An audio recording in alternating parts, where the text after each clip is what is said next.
Welcome back to Leadership Talks for Emerging Leaders. Leadership Talks is a podcast hosted by Leadership Card, a leadership coaching training organization.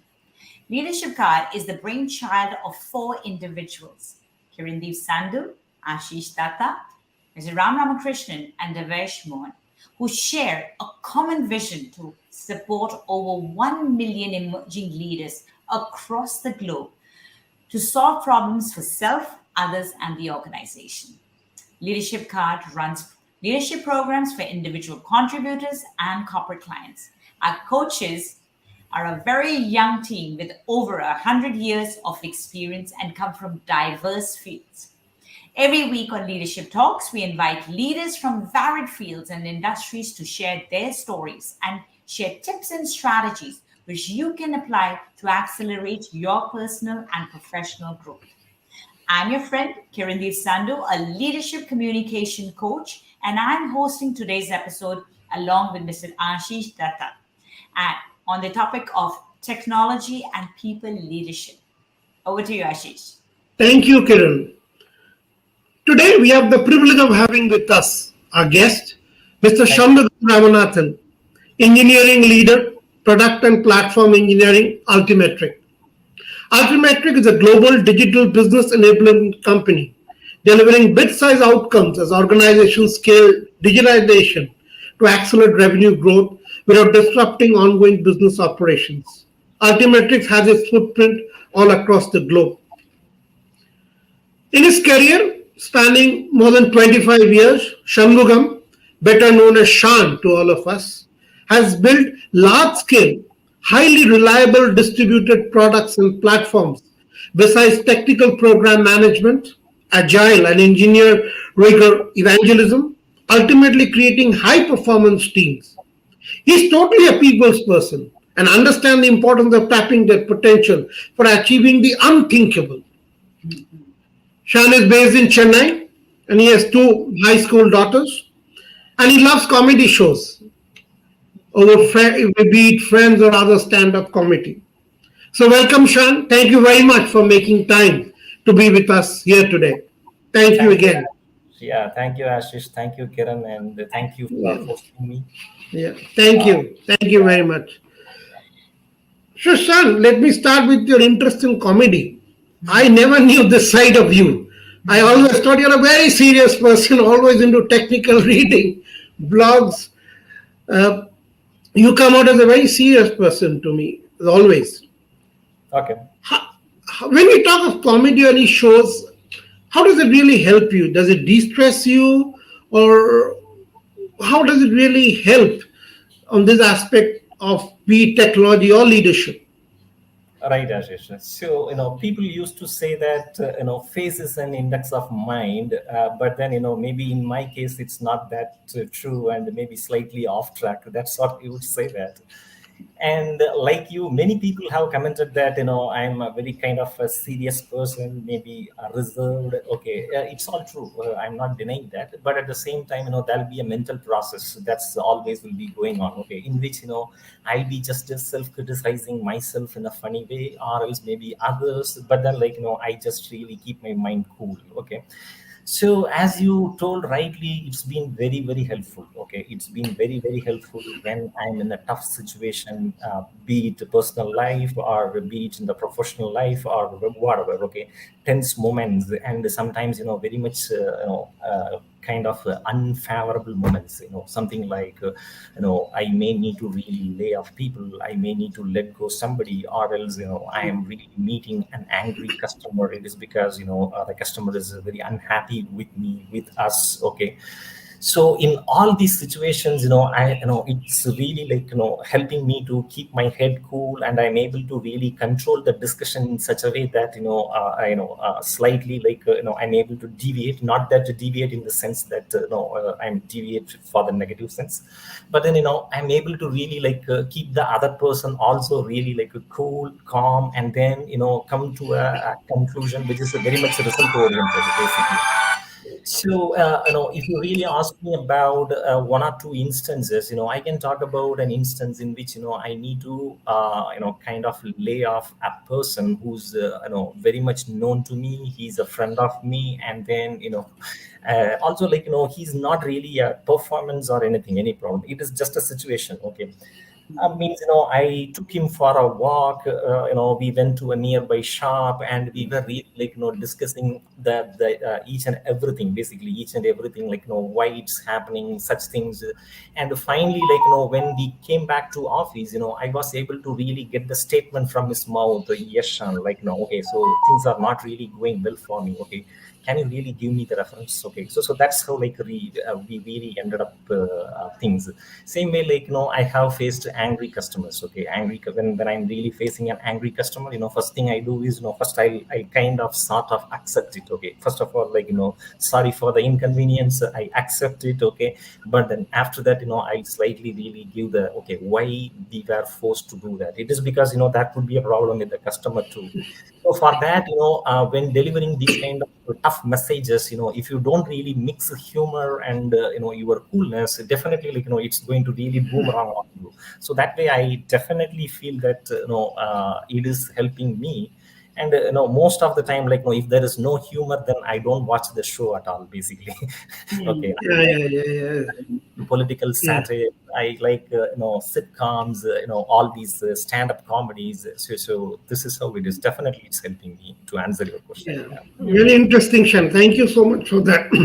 Although I asked the question slightly lighter vein, but I think there's a lot of serious point in what you say because there is a lot to learn. In fact, from there, it is not de-stressing what you say; it's also to learn, especially with tough situations. And for emerging leaders, that's also a message because there will be difficult and tough situations every day. One must be prepared, and this is one of the way. I think Shan very well put on that. Thank you for that. Now let's move on to another area which I'm very sure is very close to your heart. I've known you for some time and I know your deep attachment to the adoption of the best practices as well as the technology.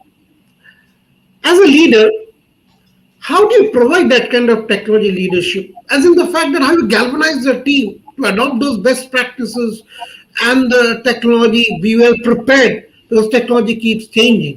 Could you shed some light on that? Right.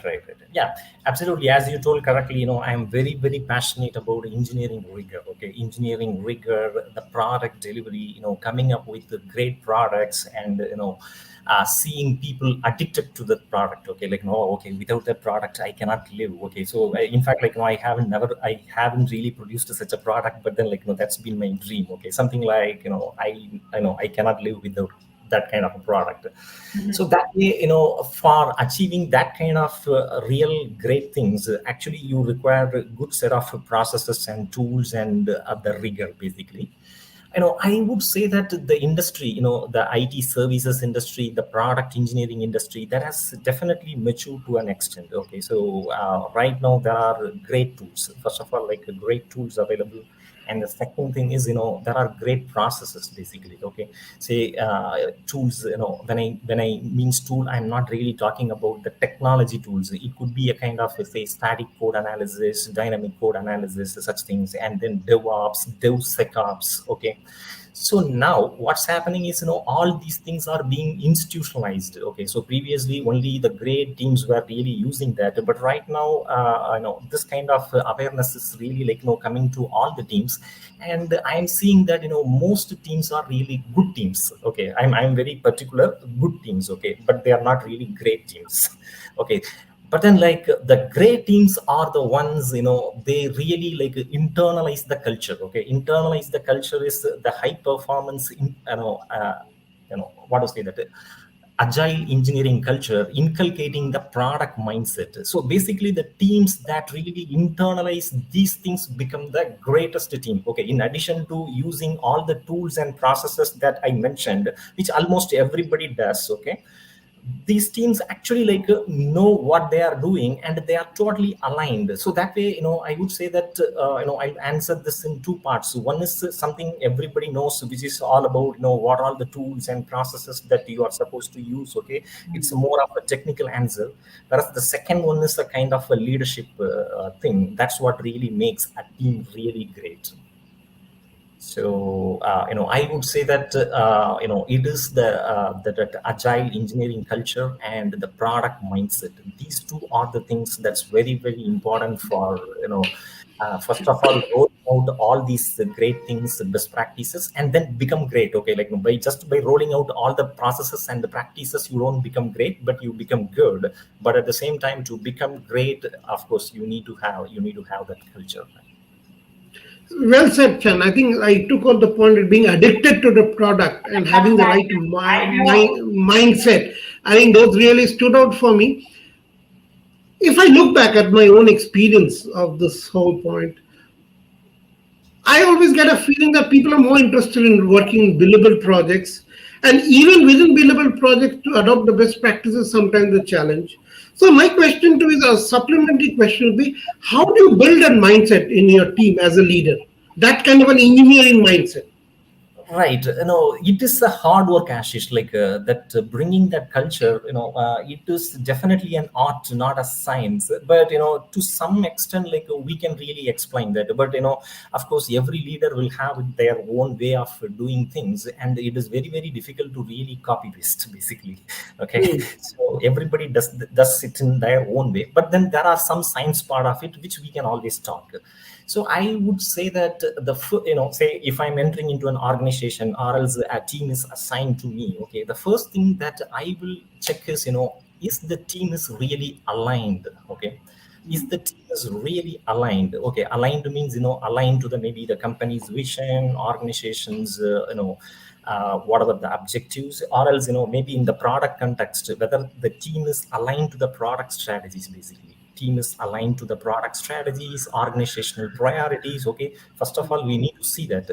And many a times, I have encountered or seen teams, which they don't even know that actually, don't even know what it is, but still they are delivering. Okay, not that they are not delivering, but then, still they are delivering. It's highly localized. Okay, they know only about their work, whereas they don't get the overall picture, like the high level picture, where I am and what I am doing and how I am really contributing to the company's goals, vision, mission. Okay, what is my product strategy, whatever that I am doing, how it really affects the customer. Okay, all these things, without knowing that the people are really working. So the first thing I will really look for is, people are really aligned or not. Okay, if they are not aligned, first of all, I need to take action. What action is a different thing. Okay, but then I need to be really taking action.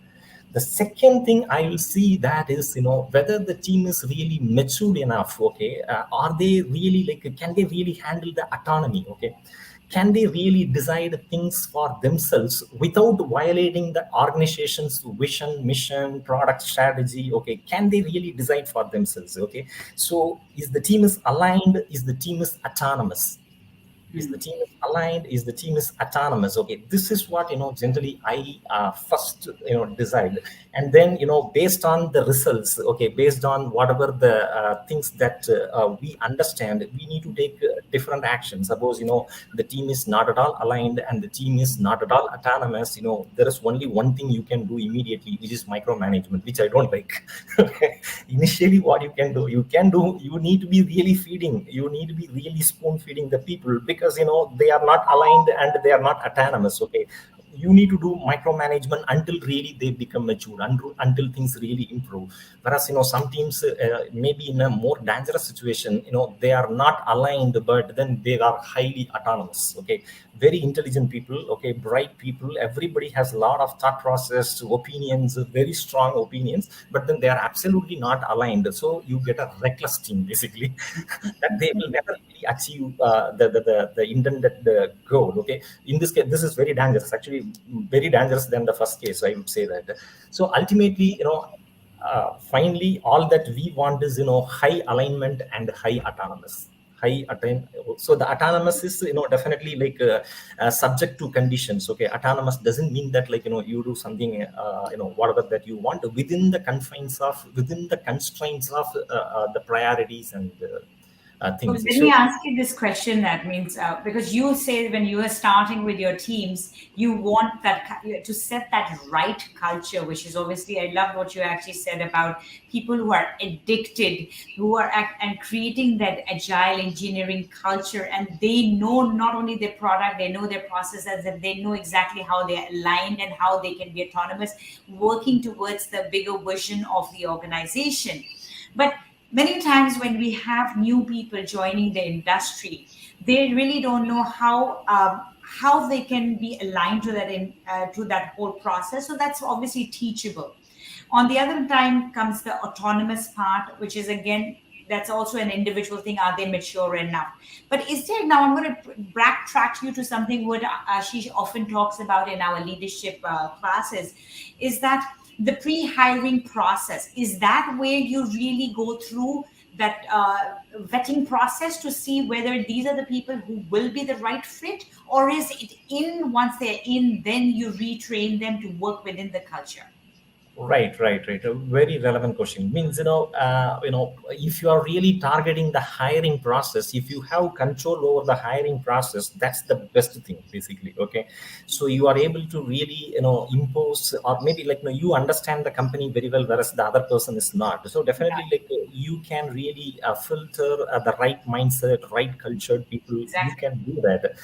But with many bigger companies, okay, and because of many different situations, okay, the people who are interviewing, they are not the people who are actually like controlling or managing the people. This is the situation, unfortunately I'm seeing it in most places. Okay, so many times I would be interviewing without even knowing that where this person is going to go. He's going to Okay. come to my department. Okay, this is not a healthy scenario at all. I am not at all supporting that, but this is practical. Okay, so that way many a times you don't get the adequate control over the hiring process. Okay, Yeah. you need to be doing it with a kind of a, okay, fine, So most now we just bring them in, and then from there, the whole process starts. So that's where right, you can fix the culture. So I would right, say so it's not that part which is controllable, but once they're in the team, that becomes more the controllable factor, and from there you right, work on.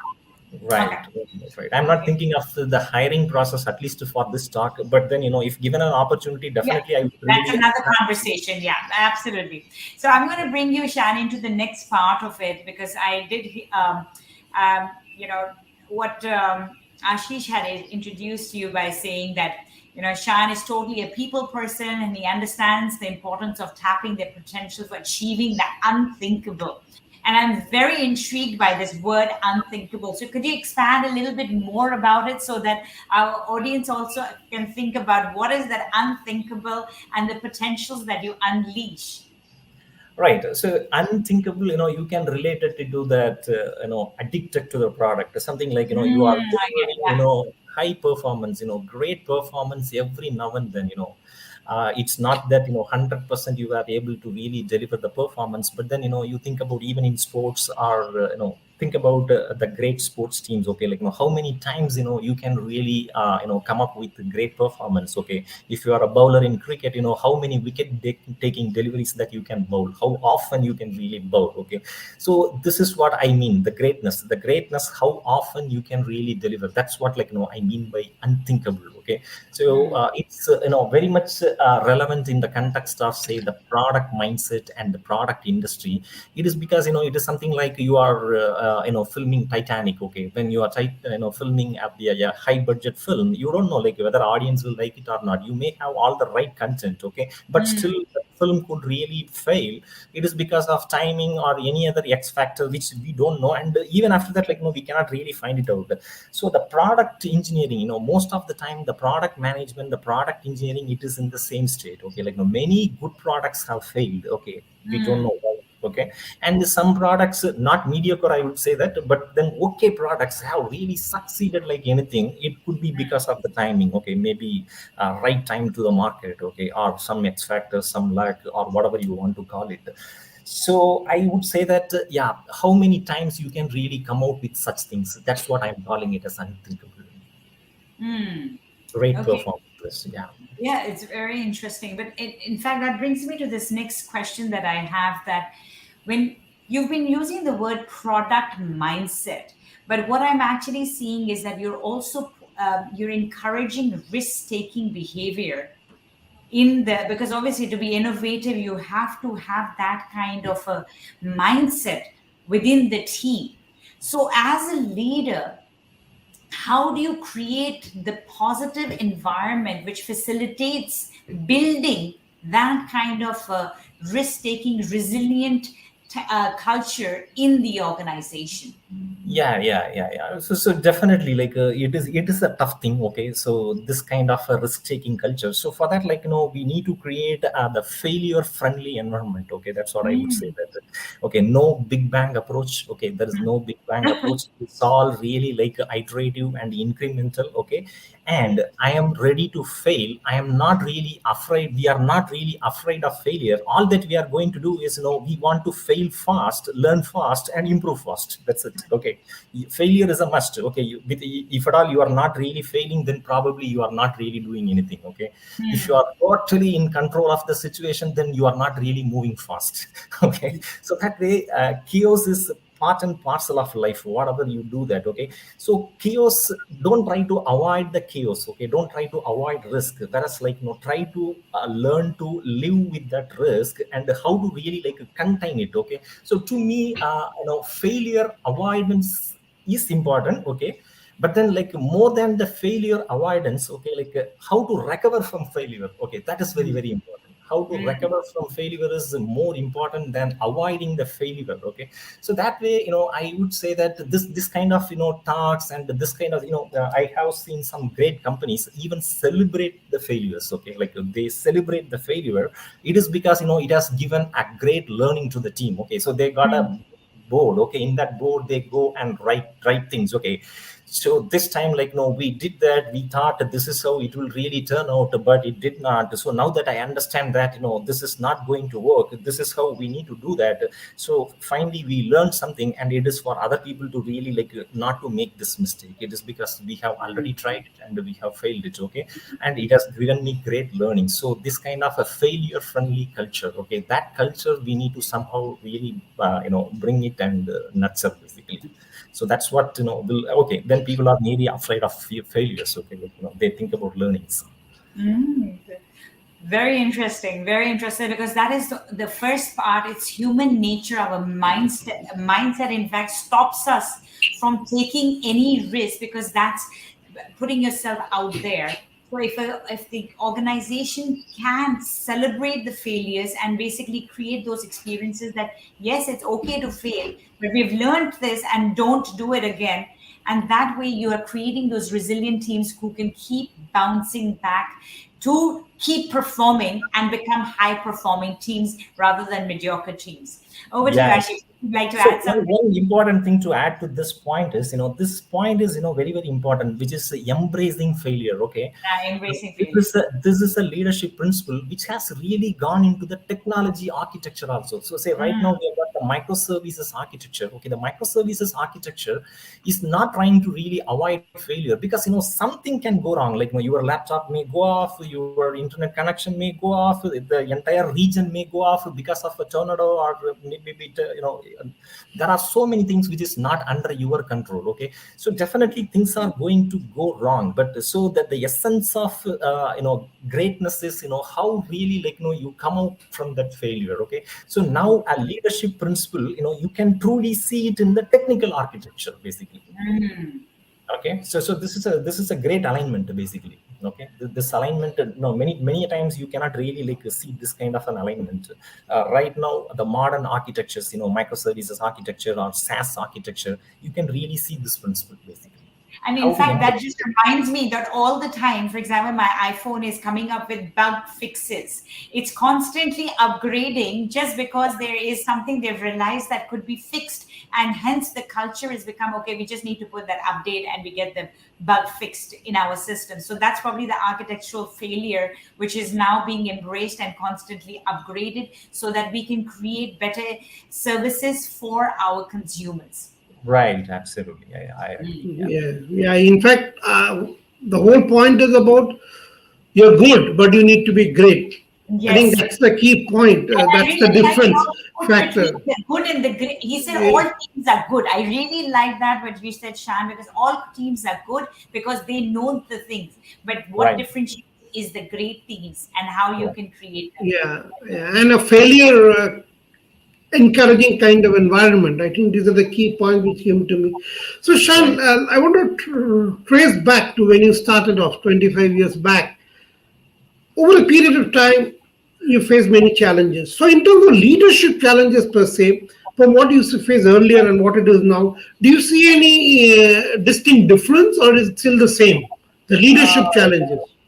Definitely, it's different, Ashish, because I would say that the last 50 years, or maybe the last 25 years, okay, very very important in the human history. That in that the technology has really Right.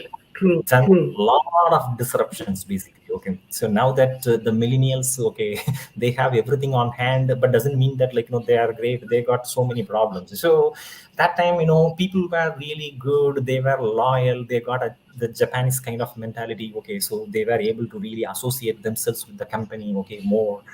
So that's one kind of thing, both good and bad. But right now, the millennials, it is very very difficult to really get their attention. Okay, it is, but they got a lot of potential. They got a lot of potential. Right. They got the world on their hand. Okay, in the form of Mhm. a mobile phone and the Google and the cloud and everything. Okay, so it is very very difficult to really make them understand what you are really saying. So that way, I would say that people have changed a lot. I think maybe in the last 2000 years, I don't know how much they changed, but in the last 50 years they have changed like anything. That's what I, Yes. particularly the last Yeah. 4 or 5 years, Ashish, really And COVID accelerated it even more. Everyone has changed. Forget about the millennials. right, Yeah. right, right. It is even a big problem. Now you need to really create great teams without seeing each other. That's true. That is so Yeah, true. yeah, That's yeah. really Very very true. Yeah, yeah, very very true. true. I mean, we have to. The leader has to change with the times. Right. How you do Absolutely. handle the kind of people. Well said. And but ultimately, it still remains the same. You have to build that kind of an appetite to take risks, to innovate, and as a good, you have to become great. I think that's a right, clear thought. So, Right. Shan, thank you for all your inputs. We are coming almost to the end of the show. My last question to you is this. If you had to give three key advices to all the young and emerging leaders of today, what would those three be? Okay. So continuing from whatever we discussed last, I would say that first of all, learn to work with the millennials. Okay, this is very very important thing. Okay, Mhm. in my view, it is very very important. They are the people who needs to really do the work and then deliver. But if you don't know how to work with them, it's a disaster. Somehow you need to master that. Doesn't mean that I have mastered it. In fact, I am also really struggling. Okay, and many people are still struggling. There are, I've seen already many courses, and many people are really come up with how to work with the millennials Yes, workshops. it's Okay, all I the don't know. generational gap and then the Right. culture that you need to work with. In fact, yeah, that's something Absolutely. that we address also in the diversity and bias module that we cover in leadership card. We, in Right. fact, have that aspect of it about the Right. generational bias and how should people be working with millennials, right? Well Absolutely. put, yes. So this is one of the points. Okay, learn to work with the millennials, and the second one I would say that is never try to do micromanagement. Okay, never try to really Mhm. take things on your hand. Okay, you always as a leader you tell what needs to be done. Okay, as a leader you kind of create the vision, mission, and you create the culture. Okay, whereas allow people to figure out the way how they are going to do that. So there is a very clear difference between what and how. Okay, as leaders you target what, whereas let the teams empower the teams to really figure out how they are going to do that. So this is the second thing that I would say. That the third thing, probably uh, any cues, I'm just thinking. um, You spoke a lot about the kind of, the failure part, that it's okay to fail. Yeah, and that mindset, that The right. mindset. right to. Right. Yeah, Maybe I that think that point way. important. Like, failure is not seen as negative. I think, thanks, Kiran. Like, thanks for Yeah. giving me a good point. Okay. Yeah. So, failure is not always seen as negative. Okay. The mentality to see failure as positive and derive the positive thing, learnings from it, which is a very, very important thing. Maybe I missed it. Like, thank you. No, no. Thank you. In fact, that was part of my summary. I just wanted to say thank you so much, Shan, for putting all this conversation. We are so enlightened by many of these new terminologies that I have learned. But my key takeaways would be creating a culture which is failure friendly. We need to help our teams internalize the culture, and also as a leader, help your team to become create high alignment and high autonomous teams. And these are things that I will take away from today's episode. I want to thank you, Shan, for spending this time with us, and thank you to Ashish for co-hosting this show with me. This is me and Ashish and Shan signing off for today. Leadership Talks will be back next week with another leader to share their journey. For more information about our upcoming programs, do watch out www.leadershipcard.com, along with follow our Leadership Card Facebook page. Thank you for being here. Thank you, Ashish. Thank you, Kiran.